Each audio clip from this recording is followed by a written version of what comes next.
Hello students, welcome to Edu Express. Today we are going to discuss about the domain and range of a function. That is, we are going to find domain and range of any real valued function. Firstly, we will take simple examples, normal questions. Then after we will solve quite difficult problems. It means quite difficult than the easier problems, not so difficult. Let us take one example.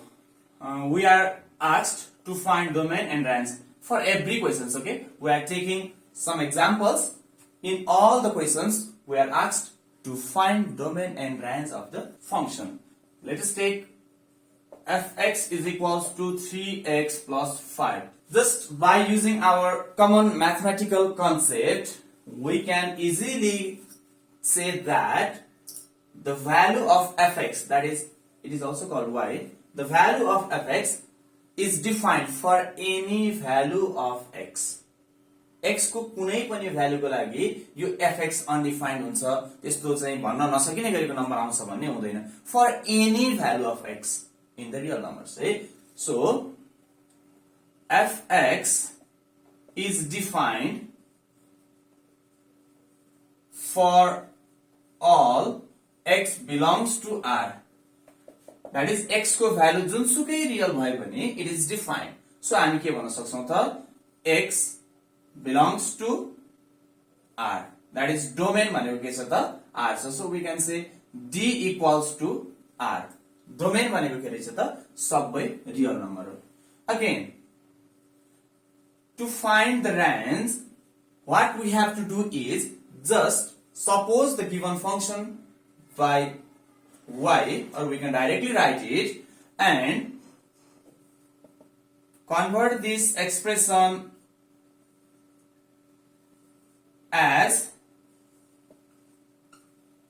this. It means convert x as dependent variable and y as independent variable. That is, x is the function of y. यो खालको बनाउनुस् है.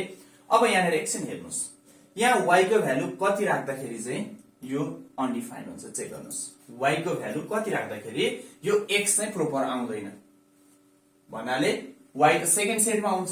So second set को यो y कुन चाहिँ को लागि for what kind of values of y in this set the value in first set value of x in first set doesn't exist. यो सोच्दै छौं. जति राखे पनि यहाँ 0 राखौं 1 राखौं 2 राखौं 3 4 5 7 9 -1 0.25 0.37 88 9994 जति सुकै राखौं जति राखे पनि x को भ्यालु एउटा न एउटा आउँछ. त्यो नम्बर एउटा सर्टेन नम्बर हो भन्न हामी सक्छौं.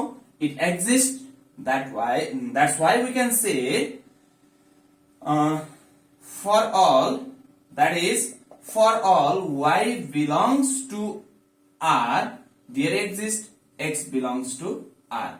है भने x belongs to r किन भनेको x त डोमेन हो. डोमेन यो के छ रियल नम्बर भन्ने पत्ता लगाइसक्यौं.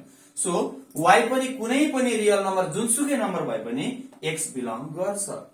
Therefore, r is equals to range is equals to लेखौं दुईटै r r हुने रहेछ. range is equals to r. That is real number. है यसलाई यसरी लेख्नु भए पनि हुन्छ. नेक्स्ट क्वेशन हेरौं फेरि. fx is equals to 1 by x minus 2. हेरौं एकचोटी x को भ्यालु कति भयो भने अनडिफाइन्ड हुन्छ बाइ कमन सेन्स है. So fx is undefined when class 8 मा पढेको छ नि हामीले यो त. For what value of x the given function is undefined भन्नेमा है given expression is undefined भन्दा यो तलपटि 0 आउँछ. जति सुकै होस् यो तलको 0 आउँछ भने यो undefined हुन्छ. That is x is equals to 2. So x को भ्यालु 2 आयो भने यो फंक्सन के छ त undefined छ. Therefore domain x भने त डोमेनमा पर्छ नि त फर्स्ट सेटमा. डोमेन इज इक्वल्स टु सबै रियल नम्बर हो तर 2 चाहिँ होइन है. That is r minus 2. Again y equals to fx or y equals to 1 by x minus 2.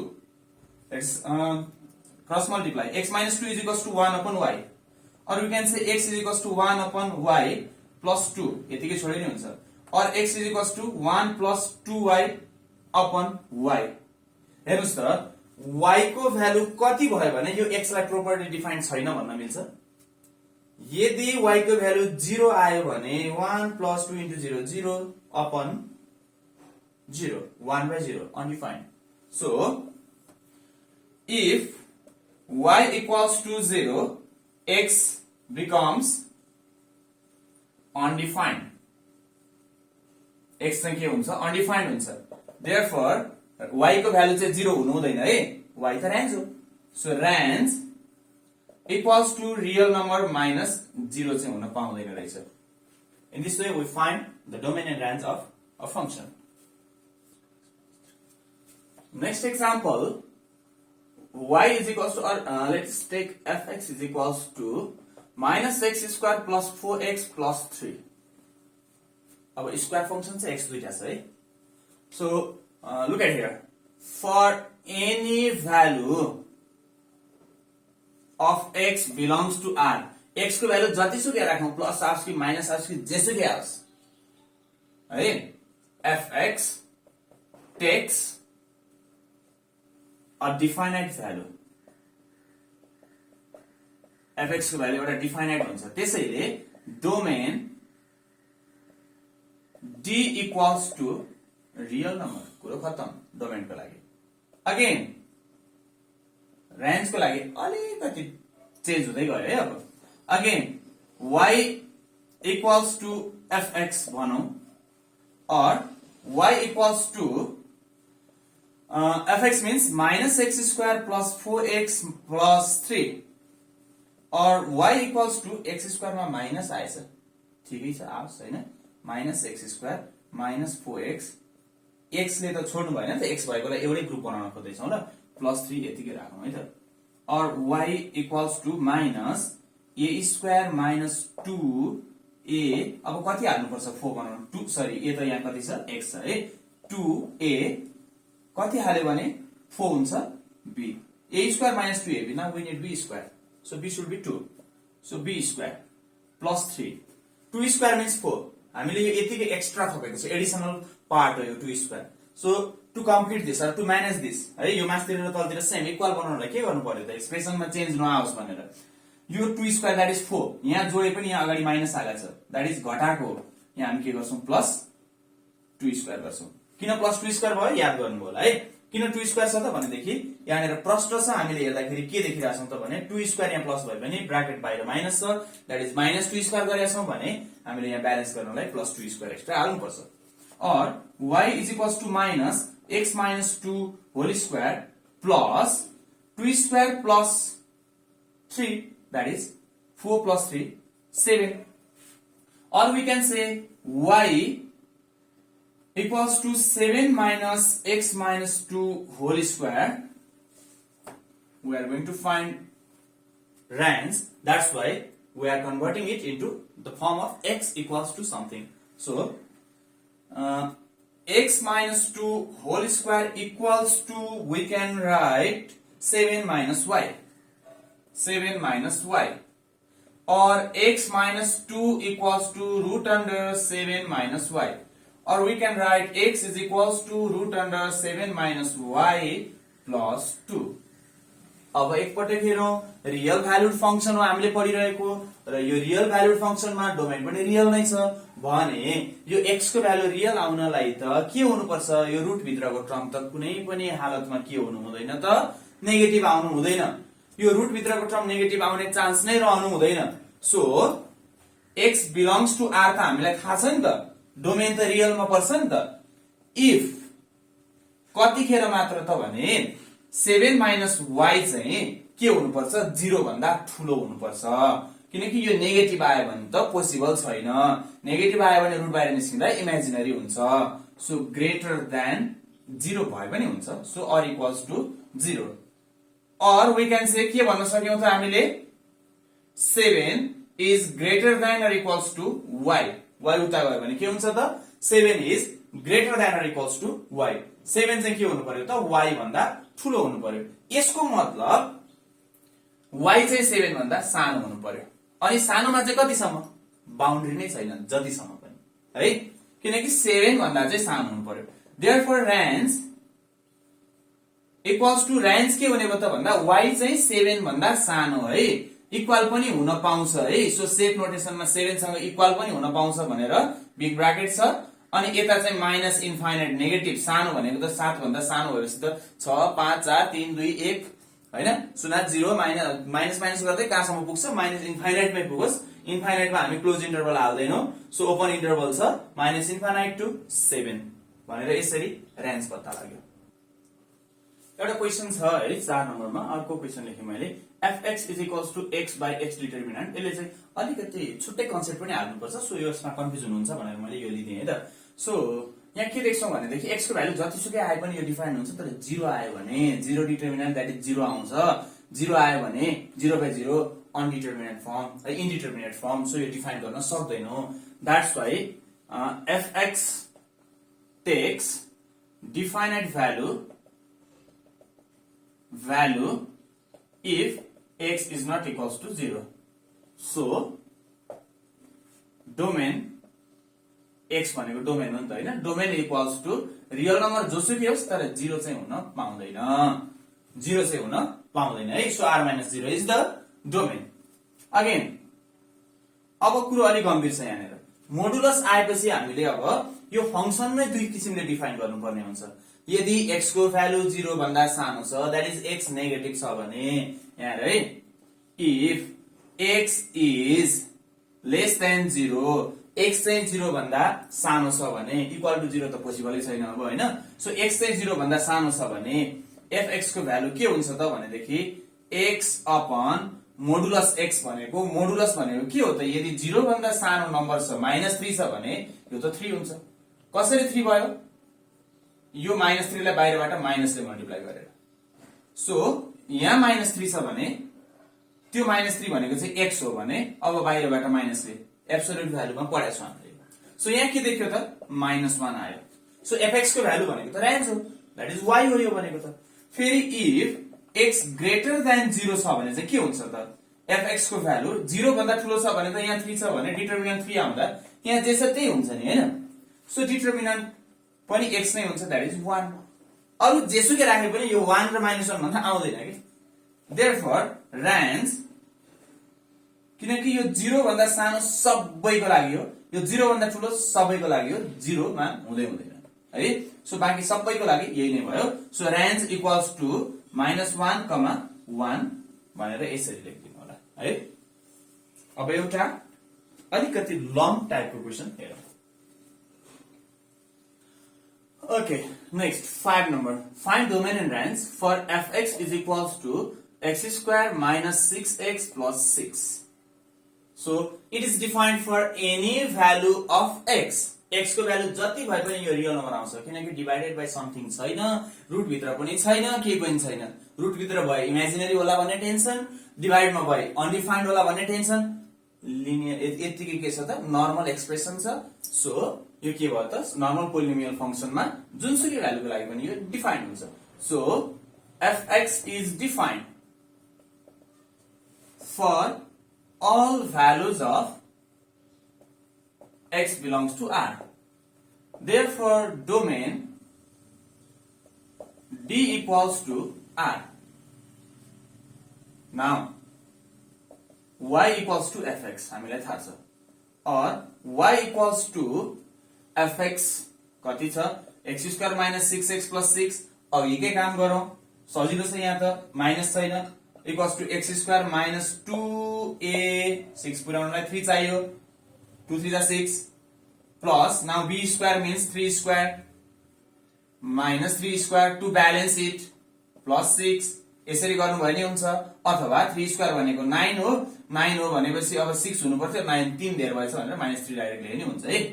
और y equals to x minus 3 whole square, यतिलाई -9 plus 6 minus 3, or y minus 3 or y plus 3 equals to x minus 3 whole square, or we can say x minus 3 equals to root under y plus 3, or we can say x is equals to root under y plus 3 plus 3।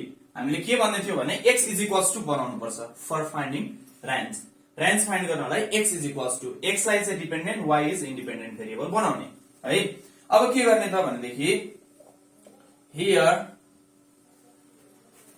x is defined only if or x belongs to R only if x belongs to R only if कतिखेर मात्र x real number हुन्छ जतिखेर यो 0 भन्दा ठूलो अथवा equal हुन्छ only if y plus 3 is greater than or equals to 0 or we can say y is greater than or equals to -3 भन्दा ठूलो माथि जतिसुकै जाओस् therefore range equals to -3 देखि माथि -3 पनि हुन पायो त्यसैले बिग ब्रैकेट इन्फाइनाइट सम्म जतिसम्म जान पनि पायो this is the range of this function next मा जाऊ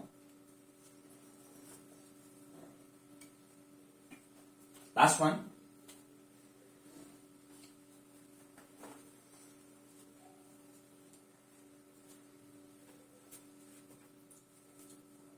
six number fx equals to root under I think x square minus what is here मैले एउटा क्वेशन दिदै छु है x square अझ अर्को चाहिँ नि हैन मैले 6 minus x minus x square fx is equals to negative भएको चाहिँ नि हैन x मा 6 minus x minus x square अब हामी यहाँ के गर्छौं त भनेदेखि यो फंक्शनलाई एकछिन होल स्क्वायरमा कम्प्लिट गर्न खोज्छौं और y equals to root under 6 लाई यतिकै छोडौं यहाँ के हुँदो रहेछ x minus plus x square यो नम्बरलाई यतिकै छोडौं यसलाई चाहिँ एउटै बनाउन खोज्नु पर्छ के होल स्क्वायरमा लान खोज्नु पर्छ x भएको टर्मलाई त्यही काम गर्दै छु म है so y equals to 6 minus यसो गरौँ अब यहाँ के गरौँ त भनेदेखि x plus x square छ यसलाई मैले a square plus 2a अब b कति हुनु पर्यो त x हुनलाई 1/2 हुनु पर्यो हैन 2ab plus b square that is 1/2 कै स्क्वायर हुनु पर्यो यो भनेको -1/2 हो हेर्नु है माइनस हो यहाँ माइनस 1/4 है सरी -1/4 हो यसले गर्दा सो हामी त्यसलाई ब्यालेन्स गर्न प्लस 1/4 त गर्नै पर्छ और y equals to root under 6 plus 1/4 6 plus 1/4 minus x plus 1/2 whole square or we can say y is equals to this gives 24 plus 1 25/4 25/4 minus x plus 1/2 whole square or we can say y equals to 5/2 whole square minus x plus 1/2 whole square अब y को value defined that is कुनै पनि function को image defined त्यतिखेर मात्र हुन्छ जति बेला यो के हुनु पर्छ त 0 भन्दा ठूलो आउनु पर्छ है त्यतिखेर मात्र हुन्छ जति बेला यो 0 भन्दा ठूलो आउनु पर्छ so y is defined only if कतिखेर त 5/2 whole square minus x plus 1/2 whole square is greater than or equals to 0 यतिखेर मात्र डिफाइन्ड हुन्छ सो हामी यसलाई यसो गरौँ यसलाई उता लग्दियौ so 5/2 whole square greater than or equals to x plus 1/2 whole square काट्दियौ यसलाई है यसलाई के गर्दियौ त काट्दियौ अब के आउँछ त भनेदेखि 5/2 greater than or equals to x plus 1/2 5/2 चाहिँ के हुनु पर्छ x plus 1/2 भन्दा ग्रेटर देन हुनु पर्छ अब यसमा के गर्छौं त भनेदेखि फेरि यहाँनेर हेर्दाखेरि सुनौ है यो अझ यसो आउँछ ल के आउँछ भने 5/2 greater than or equals to plus minus हुन्छ किनकि स्क्वायर हटिसकेपछि 5/2 त यो अब कुनै एउटामा प्लस माइनस हाल्दा हुन्छ है यो कुनै एउटामा सो अब यहाँनेर हेरौं त if 5/2 greater than or equals to x plus 1/2 यसले के देखाउँछ त भनेदेखि यसलाई यता ल्याऊ 5/2 minus 1/2 greater than or equals to x or 4/2 that is यहाँ कति आउँछ त 4/2 2 is greater than or equals to x फेरि if 5/2 greater than or equals to minus x minus 1/2 नै लेख्दियौ यसले के दिन्छ हेरौं एकचोटी or 5/2 plus 1/2 greater than or equals to minus x or 6/2 that is 3 is greater than or equals to minus x यो number को sign change हो भने फ्लिप हुन्छ so -3 is less than or equals to x भनेर भन्न सक्छौं। So के देखियो त भने देयरफोर यो x को भ्यालु हो नि त d इज इक्वल्स टु -3 भन्दा ठूलो र 2 भन्दा सानो हुने रहेछ भनेर यसरी हामीले के गर्छौं त डोमेन निकाल्छौं।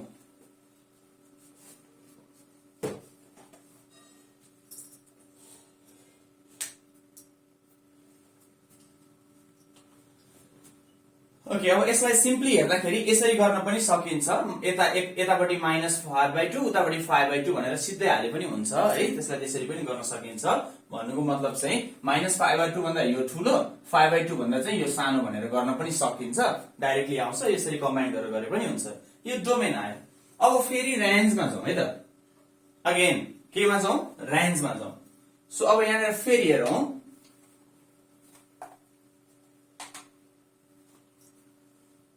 अब यहाँ हेरौं है, रेन्ज भनेको y हो। y को भ्यालु कति आउँछ त? y को भ्यालु नेगेटिभ हुन पाउँदैन है। y को भ्यालु नेगेटिभ हुन पाउँदैन। यो पनि स्क्वायर गरेपछि पर्फेक्ट स्क्वायर छ, यो पनि एउटा पर्फेक्ट स्क्वायर छ, दुईटा नम्बर घट्ने हो। यो पनि पोजिटिभै हुन्छ, यो पनि पोजिटिभै हुन्छ। सो अगेन भनेर हामी के लेख्छौं त भने again y equals to √5/2 square minus x plus 1/2 square. अब के देख्छौं त भने यो 5/2 भन्दा ठूलो हुन त पाउँदैन, किनकि यो भन्दा ठूलो, यो 5/2 को स्क्वायर भन्दा यो ठूलो भयो भनेदेखि त के हुन्छ त यो नेगेटिभ हुन्छ। त्यो चान्सेस छैन, इमेजिनरी हुन पाएन अहिले है। अनि y को भ्यालु त्यसो भए के हुने भयो त भने सबैभन्दा सानो भनेको 0, त्यो भन्दा सानो। यहाँ नेगेटिभ टर्म त यहाँ आउँदैन है। कुरो बुझ्यो नि? नेगेटिभ टर्म आउँदैन, किनकि इमेजिनरी यो पनि स्क्वायर छ, यो पनि स्क्वायर छ भनेपछि इमेजिनरी नम्बर त यहाँ आउने चान्सेस छैन नि त हैन। सो स्क्वायर भएपछि यो पनि पोजिटिभ हुन्छ, यो पनि पोजिटिभ हुन्छ। सो नेगेटिभ नम्बरको स्क्वायर भएर बाहिर निस्केको भन्ने चान्सेस छैन। जस्तो -2 को स्क्वायर भएर बाहिर निस्क्यो होला नि त भन्ने चान्सेस छैन, किनकि यो पनि पोजिटिभ, यो पनि पोजिटिभ, दुईटा पोजिटिभ नम्बर बीचको डिफरेन्स छ यहाँनिर, मल्टिप्लाई छैन है। सो क्लियरली के देख्छौं त भन्दाखेरि क्लियरली y इज के देख्छौं भने सबैभन्दा सानो भ्यालु भनेको 0 हुन सक्छ है। y को सबैभन्दा सानो भ्यालु 0 हुन सक्छ। दैट इज यो पनि 5/2 भयो भने यसमा यो घटेर 0, नेगेटिभ भ्यालु लिन सकेन। र अर्को के हुन सक्छ त अब भनेदेखि यदि यो भ्यालु चाहिँ 0 हो भने, यो भ्यालु चाहिँ 0 हो भने सबैभन्दा सानो, किनकि यो पर्फेक्ट स्क्वायर छ भनेपछि यो भ्यालु नेगेटिभ हुन सक्दैन। सबैभन्दा smallest value of x plus 1/2 भनेको के हुन्छ त भन्दा 0 हुन्छ। सो यो सबैभन्दा smallest value of x plus 1/2 भनेको 0 हुन्छ भने यसमा 0 गर्दा के आउँछ त 5/2 को स्क्वायरमा 0 घट्यो भने के आउँछ? यो 5/2 हुन्छ है, रुट बाहिर निस्किँदा।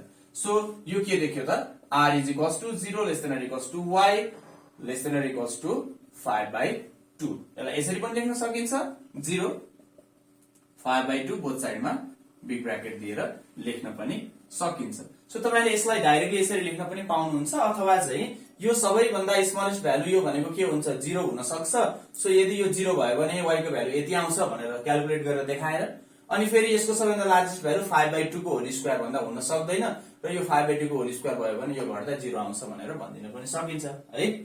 So this is the way to find domain and range of a function inside the radical sign, that is root sign मा भएको। अर्को मेथड पनि छ टेबुलर मेथड पनि, त्यो तपाईले चाहिँ अगाडिको च्याप्टर रियल नम्बर च्याप्टरमा पढेको कन्सेप्ट युज गर्न पनि सक्नुहुन्छ, र यसै नै तपाईलाई अलिकति सजिलो होला सायद। Thank you.